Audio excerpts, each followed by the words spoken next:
Hi, so today I just wanted to share a little insight which will hopefully improve your chipping and pitching.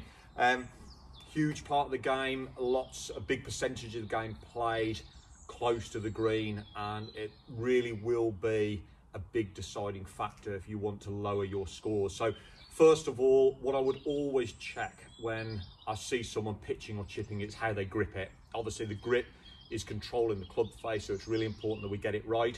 And I think if you look at the best players in the world, what you generally see is that they grip it a fraction weaker in both hands when they chip and pitch it, because it all leads back to using the wedge effectively. So what I don't want to see is both hands sort of too much, top hand over the grip and then the bottom hand under the grip.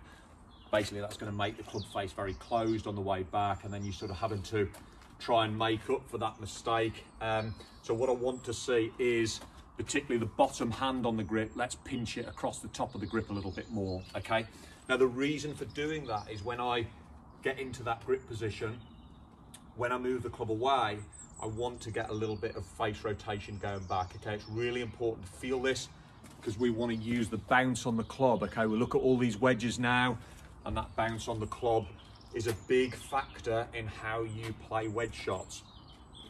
So when you're practicing on your own, what I want you to think about, I think again, just a little talk about how we set up to the golf ball. So you can see when I set up to, if I'm going to chip it or pitch it, my hands and the club are really close to my body, okay? I want to really feel that connection. What I don't want to see is this gap, because you then lose that connection between arms, body and club. So if I get into my setup position, I get that grip in the right place, I'm just going to move the club back to what we would class as parallel, and I really want to see that toe end up in the air, okay? I want to see that pointing up to the sky, okay? And a good way to check it, when you move it back to there, just turn around, face the camera or face the window, set the club down, and we should see a relatively square looking club face.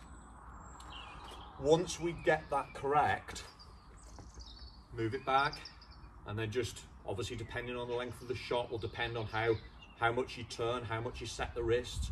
But through the shot now, all I'm thinking about is just turning my chest, okay? So I'm just gonna, now that I've set the club, I'm just gonna let the club do the work. I know that I'm exposing that little bit of bounce to the ground as it comes into it. And if I can just keep moving and rotating through the ball, that's where we really need to feel we get to.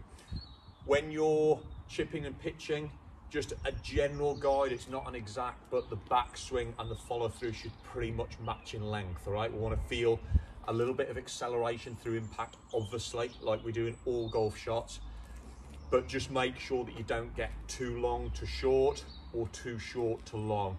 You'll lose that rhythm, and we really want to try and keep that within the swing. So do your checkpoints, get that grip right. It's really, really important to control that club face, and I promise you your pitching and chipping will improve.